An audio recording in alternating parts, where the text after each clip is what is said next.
Hello, everyone, and welcome back to the Cannabis Clinicians Lounge, where we feature people who are doing great things with their work in cannabis for medicinal cannabis in particular. I'm so excited today to share with you Mr. Brian Chaplin from the Medicine Box. I'm going to share with you his bio, and then we're going to dive right into his personal life experience and how it's influenced his formulations and productions within the cannabis industry and how they can help you. Brian is a veteran underground cannabis cultivator turned medical cannabis brand creator.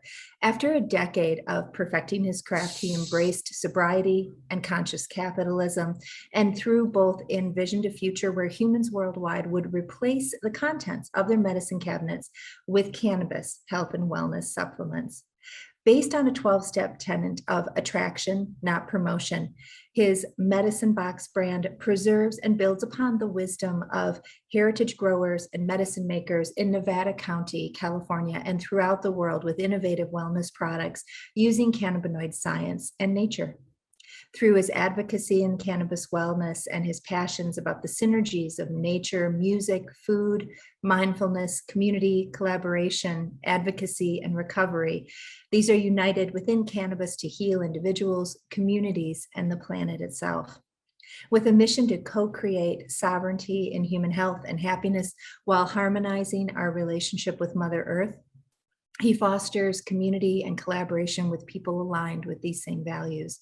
Since starting Medicine Box, he's been featured in Rolling Stone, Dope Magazine, High Times, MG Retailer, and Green Entrepreneur.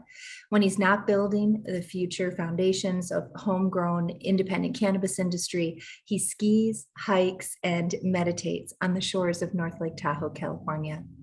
Brian, thank you so much for coming on the Cannabis Clinicians Lounge.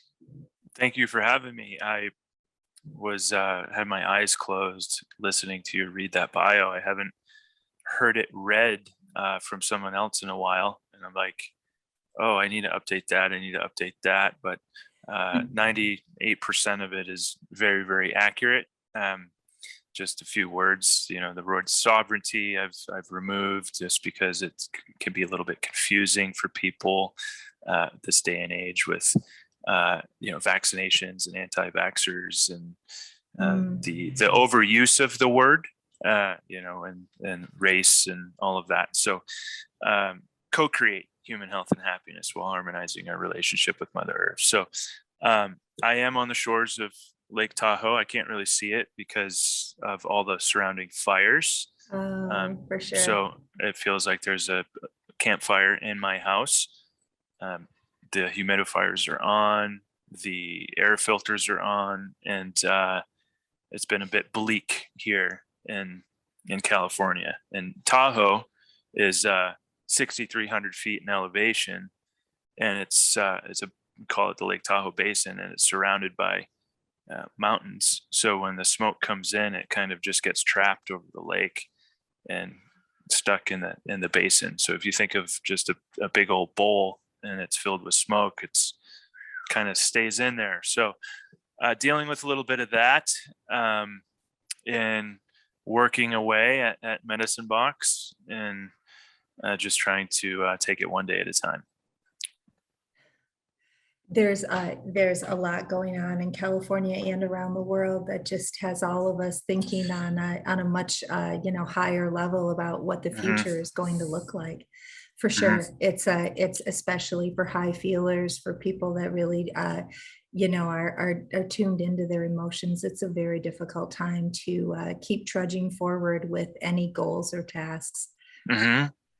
Trudging, great word. And the 12-step recovery program that I learned how to get sober through, there is a phrase in there that we say, trudge the road to happy destiny.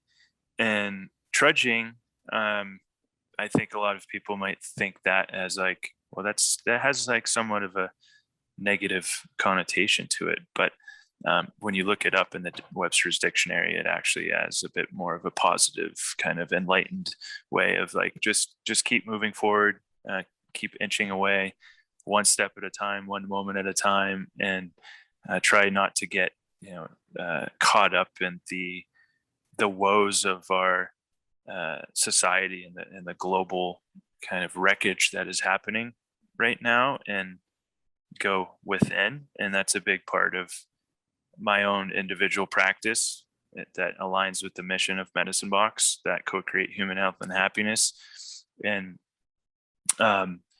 it's very distracting out there.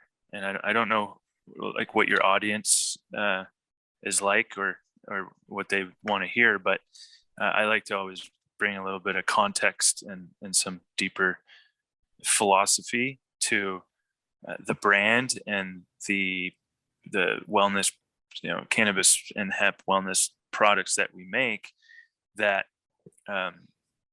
it's not a one size fits all supplement, or it's not a one size fits all cure all. And the CBD industry, for example, has a lot of deceptive marketing practices that are, CBD is going to cure all of your problems.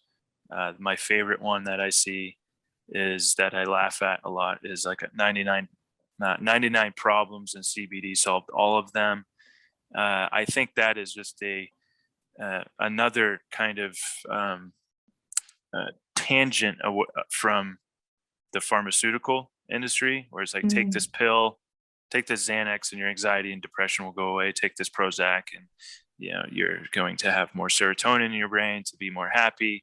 Take this Ambien, and you're going to go to sleep. And now the CBD world is like kind of taking a page out of that, those marketing tactics. And I'm a firm believer that your life should be synergized with not only the products that you're taking from the external world or the natural world, but you should also be able to self-regulate your interior world. And when you blend both those together, it's a really beautiful Venn diagram. And an example would be, meditating with a little bit of cannabis that you take to, as in an intentional practice, or what we call mindful consumption, 2.5 milligrams to 5 milligrams of a sublingual cannabis formulation, to really just help soothe that nervous system and bring you into, a relaxed state of being, so you can enhance your meditation practice. So that's just something that I want to kind of start as a foundation, that your life, don't depend on just one thing to make your life healthy and happy. It's a synergy. In the cannabis world, we call it full spectrum, or the entourage effect. Well, that can actually outwardly manifest into a whole complete lifestyle. So entourage effect of multiple things: food, music, mindfulness, community, collaboration, recovery, nature, kind of this evolving medium that weaves all that together. So there's a nice foundation we can start on. It's a lot to cover but it is, I think, helpful to, I think cannabis stands itself apart as a product when you're looking to relax, or to be able to think, or to be able to integrate your surroundings a little more effectively through meditation, or through good conversations with somebody. That alcohol and cocaine and other drugs that could be considered drugs of abuse are elevate the individual and elevate the individual ego, and don't really create a situation where the individual perceives themselves to be all of us being fingers on one hand. You see yourself as elevated above everybody else, and not really able to contribute to a solution. Where I think that cannabis does really the opposite, and allows people, if your brain can head in that direction at all, to consider themselves a member of a community, and try to live with a bit more support and engagement and tolerance. Mm-hmm. Yeah, you mentioned alcohol and cocaine, and that triggered me in a good way. Those were my two DOCs, or drugs of choice, when I was a full blown alcoholic and addict. And you mentioned drugs of abuse, and one thing I like to think of is like to shift perspective on abuse and addiction. It can have a lot of negative connotations, and there's a lot of just misunderstanding of addicts and people For who sure. abuse drugs, that like, oh, they're lesser humans. They're they're over there. We're going to cast them aside, right? And I always like to bring a perspective that there's misuse of drugs, there's abuse, and then it leads to more of like a chaotic relationship with drugs, and that chaotic relationship is what takes over a lot of human beings. And when that's happening, because it's so misunderstood, it's easy to just say, oh yeah, they're an addict, and they're a junkie, or they're never going to get their life together. And I think it's important to look through. One thing that I say is like, here's my coffee cup. I have beautiful coffee in here. There's another form of plant medicine. But if this was alcohol, is to look through the bottle, not look into it, look through it. If we can look through that and have other people in society look through the person as an addict and remove the addiction or the junkie or the negative connotations, that they're still a human being, I think that's really going to help the larger consciousness and community of human beings to have that co-creation of human health and happiness. And I just wanted to plant that flag there, because if we're going to talk about addiction, and there's so much to learn, and there's a lot of like misunderstanding of what causes addiction, and why do people get addicted, and why are they misusing, abusing, and then having these chaotic relationships with drugs and alcohol. And also another perspective shift is like alcohol, cocaine, opiates, all those things, those can also be medicine.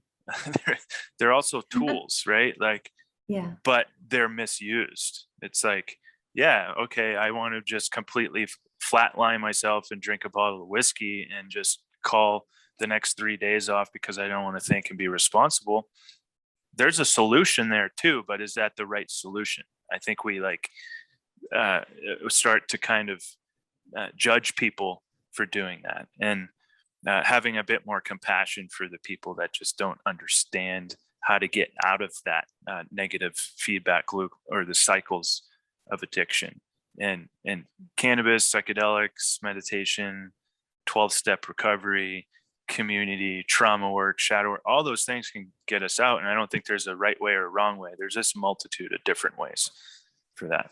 So It's I mean, we spoke before we came on camera, and I think a lot of people within the addiction community would worry about adding cannabis to that list of other work that you can do to control addictions, with a fear that you're just transitioning addictions from one thing to another. I mean, what would be your response to that? Yeah, it's a great question, and one that I do a lot of self-processing on as I drink my bulletproof coffee that I make very strong, and I use high quality coffee beans. Someone could say, well, you're addicted to caffeine. And I could say, well, you're addicted to your cell phone. You're addicted to social media. You're addicted to stress. I mean, look you're at addicted all to the sugar. people. Yeah. And so I think it's important to understand that let's, before you start pointing fingers at other people, like start pointing the finger back at you and take some self inventory of like, what are things you might be addicted to. And the cannabis topic, right, in the recovery community, I went through the 12-step recovery program, and I am very grateful for that community. And I think that, that started in 1937, and their founder, Bill W., started that. You think 1937, there wasn't much going on. There wasn't much out there to get there. We didn't understand the endocannabinoid system wasn't even discovered. CB1, CB2 receptors weren't discovered. Like, where am I going with this? we didn't have technology. I mean, yoga, all these other tools that are so accessible, Mhm. wasn't around at that time, and brain science wasn't really understood then. And Bill W. actually had a spiritual awakening in the hospital in I believe it was 1957, and he was in the hospital, and the window was open, and the curtain fluttered. It was a white curtain, and he had a revelation that was God, that was the universe, that was this higher power that he connected to. And so many people in the 12-step recovery program have a hard time connecting to that higher power because they're atheists, or they don't believe in God, or they're just super jaded because they're recovered Catholics or Christians or whatever it might be. And organized religion triggers them. So he actually took LSD in a clinical Oh, setting. really? Bill W., the founder, how many people know this? I didn't know that. Because he wanted people to, he was so passionate about recovery that he wanted people to have that spiritual awakening and the dissolution of ego. That's really what the 12-step program is dissolution of the ego. Like, stopping using and drinking is the easy part, but dissolving the ego and unraveling all of that is the difficult part. But he was so radical at that time, many people had him, that went back in the box, if you will. So cannabis in a recovery program, I think many people would be like, oh, that's a drug. You can't take that, Brian. You can't use that because you're going to go back out there and you're going to end up at the bar and it's a gateway drug.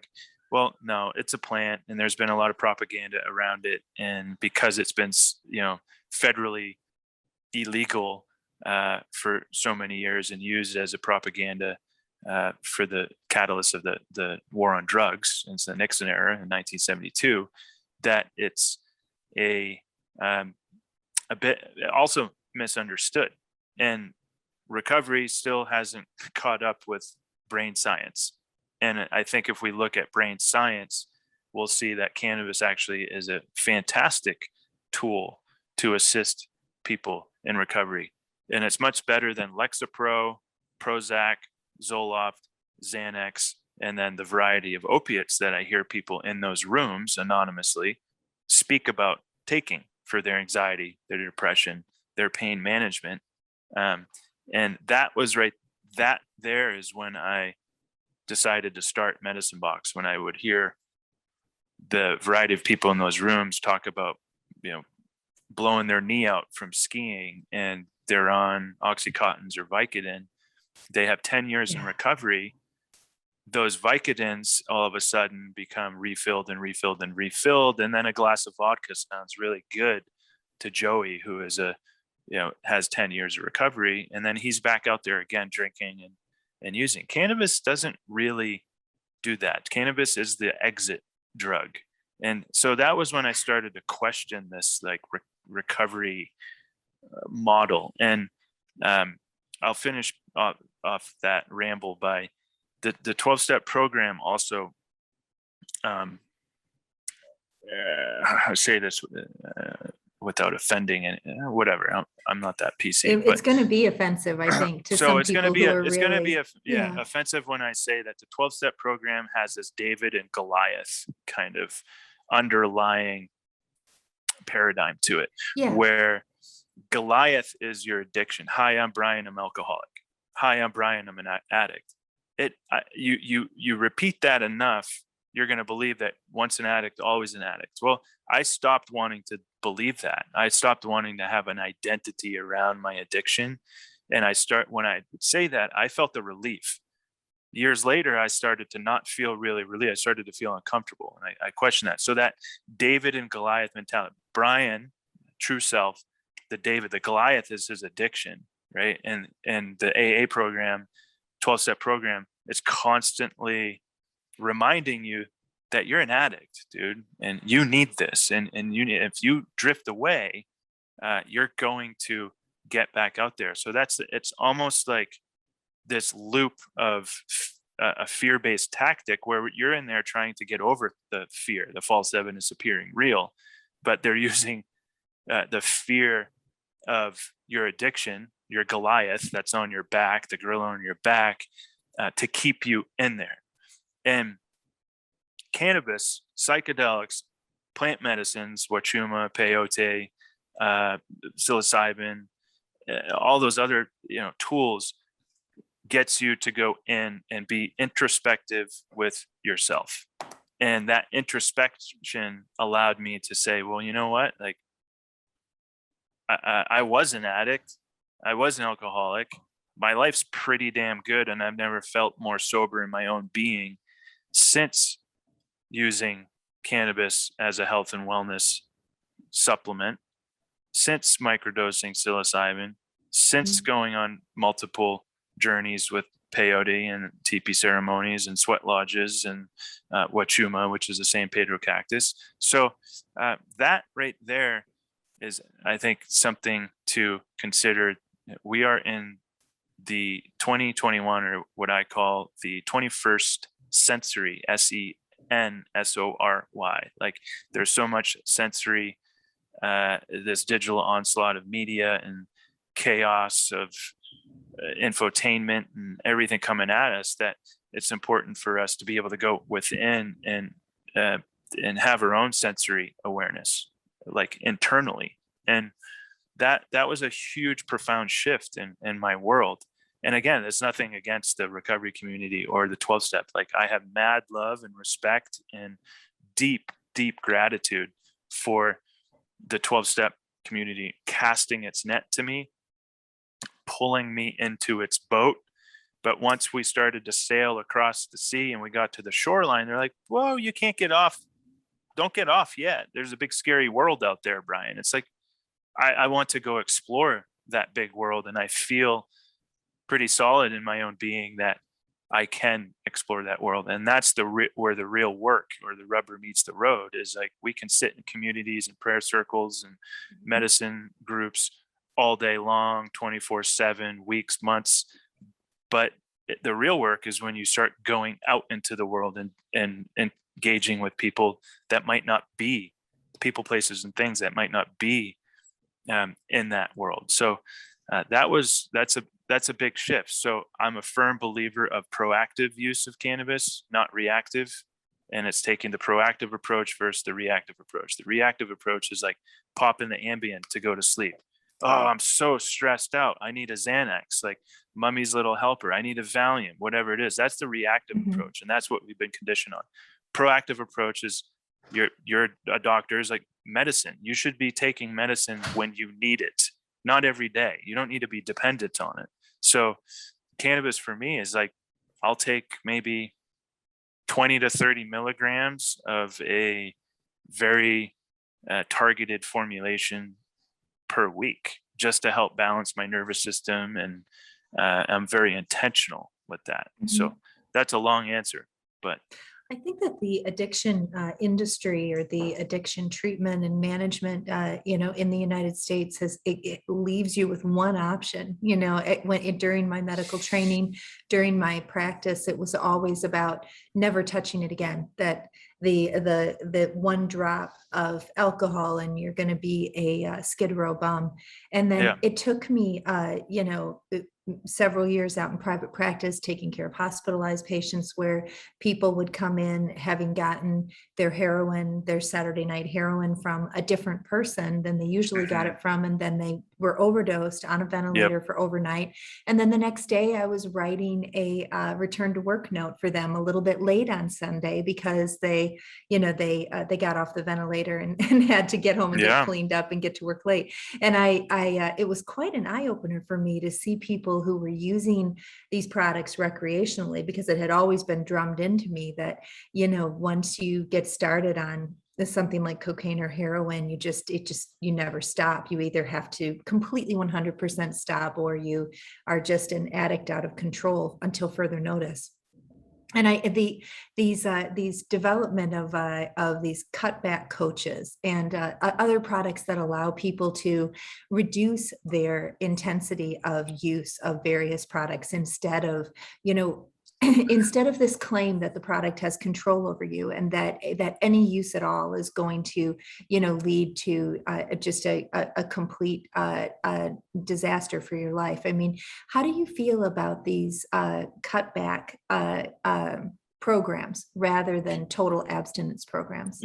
Yeah, I'm not actually too familiar with the cutback programs, but I am familiar with the total abstinence program. And that abstinence model kind of fits into that David and Goliath analogy that I was using. It's like, oh, if you touch anything else, like Goliath is going to come tackle you and like throw you down onto the ground. But I believe a cutback model sounds, if I may try to interpret that, as maybe titrate back on your use. Mhm. Is that right? I mean, when Right.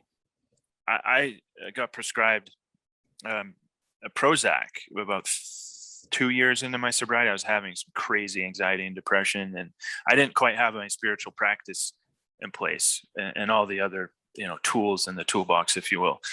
And I wasn't really discerning because I was in that reactive approach. I just want to feel better, right?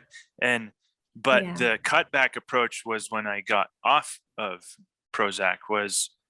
It was 10 milligrams, and I started to take one pill every other day, and then I'd cut that in half, and then I'd take that every other day. And I did that over the period of maybe 3 to 6 months, something like that, where I was Mhm. titrating back my use. But at the same time, I was introducing a new plant compounds or supplements into my body, and that was in the form of cannabis and formulation that actually specifically targets some of those receptors, the 5-HTA receptor for your serotonin. And that right there is when I really became a firm believer in plant medicine or medical cannabis to help assist people titrating off of a pharmaceutical or cutting back. And it's very dangerous, Mhm. especially with alcohol, to just be completely absent and stop drinking immediately, because your body can go into convulsive shock, or even with heroin. So if that was my interpretation of the cutback model, I think that's actually a much easier, softer, and perhaps more effective way in treating addiction. Then you just need to stop, Mary. Just stop. Well, how? I don't know how to, right? Yeah. And I, Like, I feel like, I mean, in my opinion, cannabis contributes to being able to cut back or being able to get things under control by, allowing that sense that you're in a community and mhm, allowing that ego dissolution, allowing you to engage as a member of a community instead of trying to cope to behave even more independently and to think that in some way as an independent person you can be in control of everything and or have or be effective as an mhm. individual when really everything is happening in a community to be effective.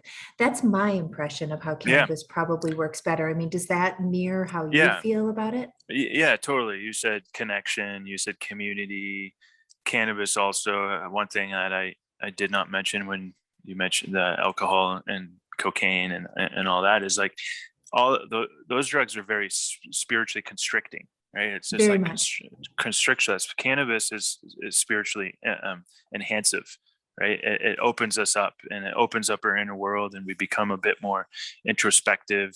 Have more of a sense of well-being, a sense of connection, less isolation, right? The addiction is really just isolation, right? We're so Mhm. spiritually constricted that we isolate and we think we're all in control. And when you have some cannabis, it can kind of open us up to like the aha moments of like, wow, we're actually all interconnected, and we are actually all this one like unity mind. And there's Mhm. things within me might not be much different from things within you, Mary, and the next person. And again, that's where I want to say is like, I used to be very judgmental on what an alcoholic or an addict was. It was the guy sleeping on a park bench with a brown bag around their head.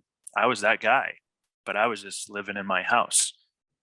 Same, but different. So I believe cannabis can really be that very gentle. I call it a rake, right? It's like there's a rake or the leaf blower, and a rake just kind of like the cannabis to a rake is like a gently like edges away or scrapes away the vestiges of our ego.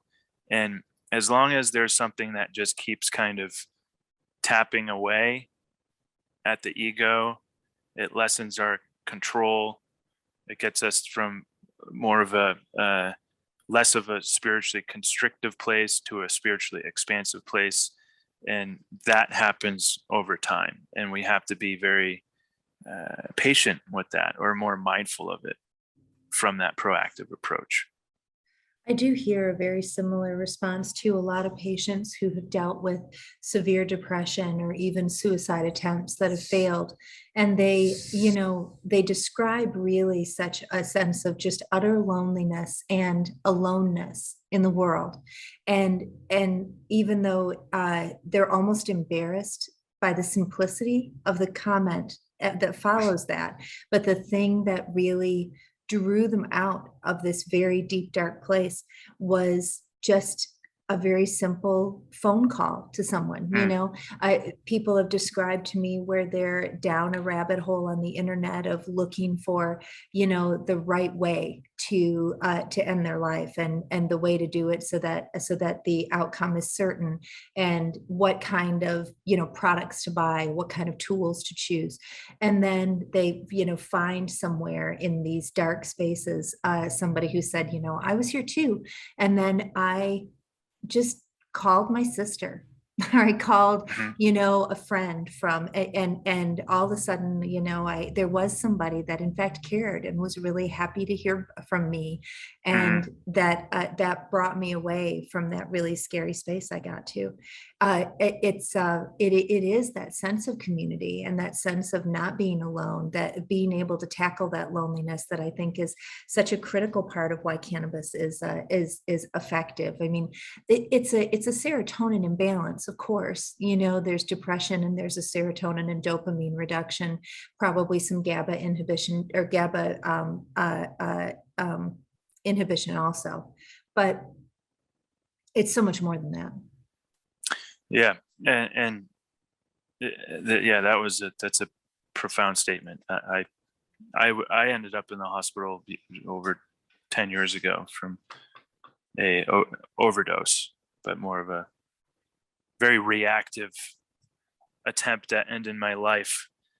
And so I have a lot of compassion for people that get in those mindsets. And a lot of times all it takes is a phone call to get out of ourselves. And when we're feeling so alone and in despair, it can be completely self-centered, because we feel like we're the only ones on earth that are experiencing this. And not many when you're in that space, it's challenging to want to reach out because of the fear of a judgment and all the insecurities that we create in our mind. And we're always trying to that left brain is always trying to intellectualize ourselves out. It's always trying to research our way out of things.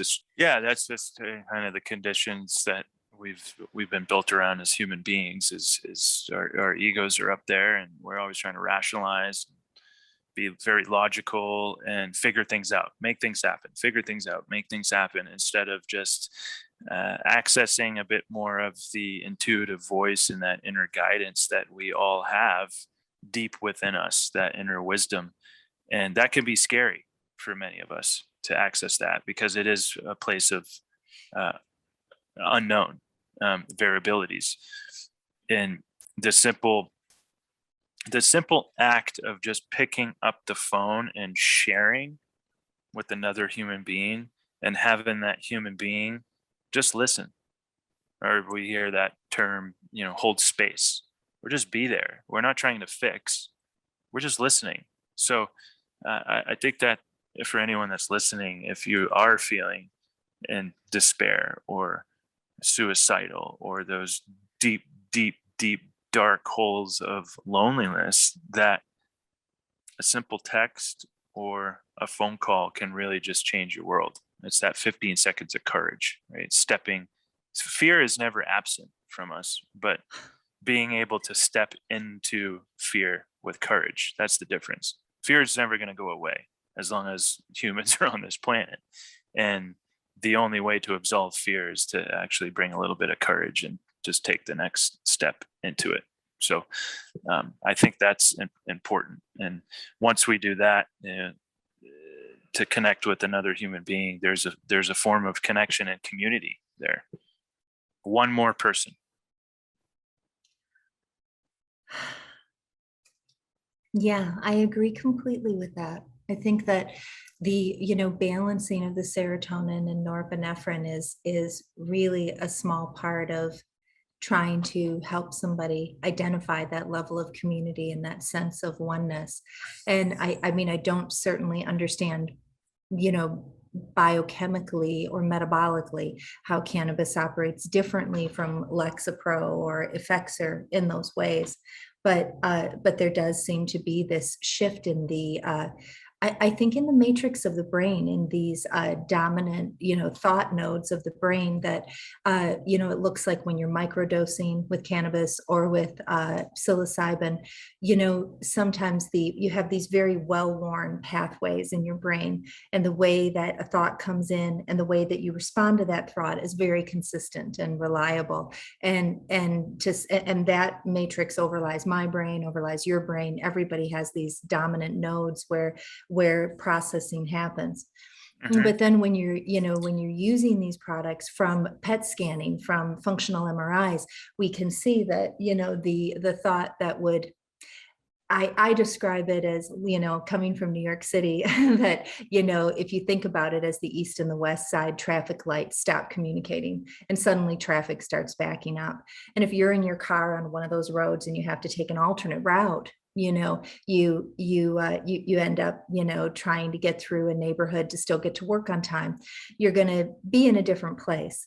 And it may end up being a bad place where you see something that you didn't want to see, or you get into a neighborhood that was a bad neighborhood.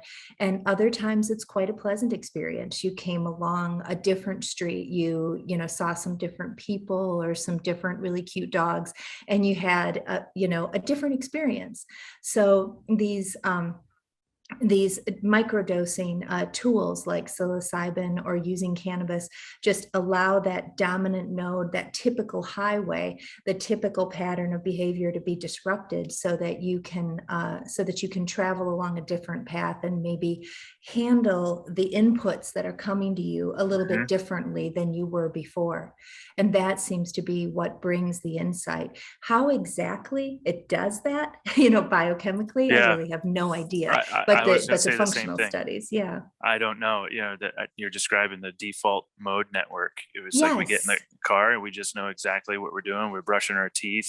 Try brushing your teeth with your non-dominant hand. That's a great practice to access the right side of your brain, that intuition, that deep well of spatial awareness, or write in a journal, ask yourself questions and then write with your non-dominant hand. That I really just helps. moved to a new apartment and I reached for a spice and I'm like, wait a minute, I didn't want the casting sugar, I gotta go back in and pull down the right spice. Totally. It's really interesting how our brains work, because our left brain is so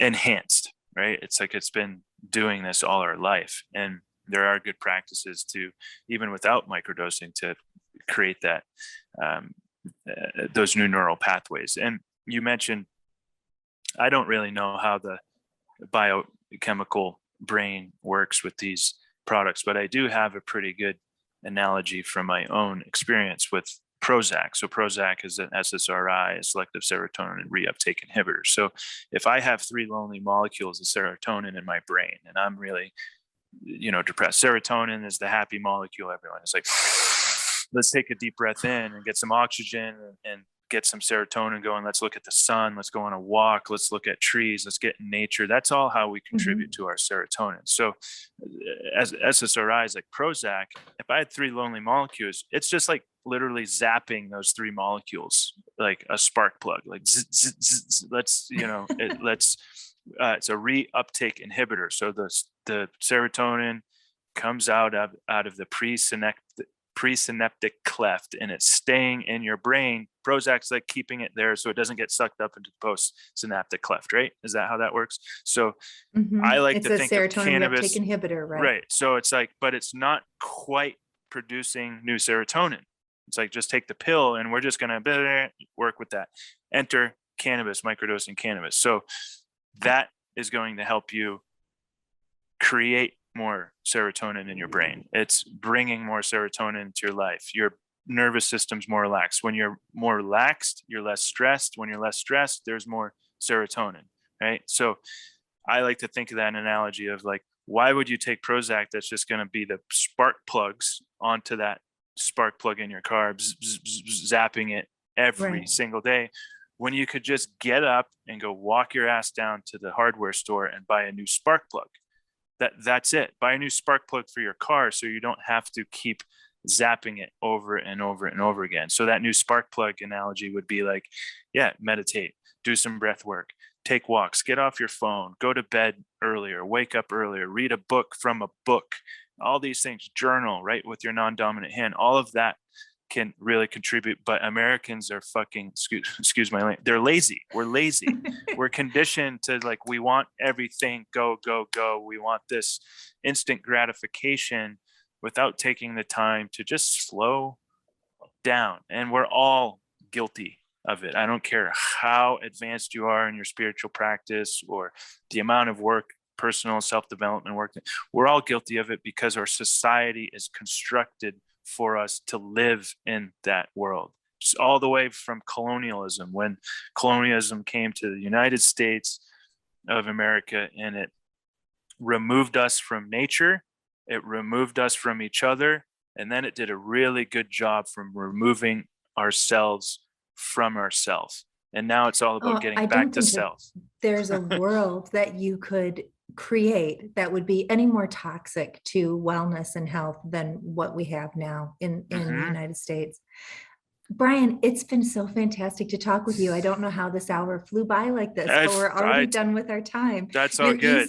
Easy to find online. Brian Chaplin at the Medicine Box, easy to find on LinkedIn to connect from a business point of view. Brian, I really appreciate you coming on the Cannabis Clinician Lounge and spending an hour with me.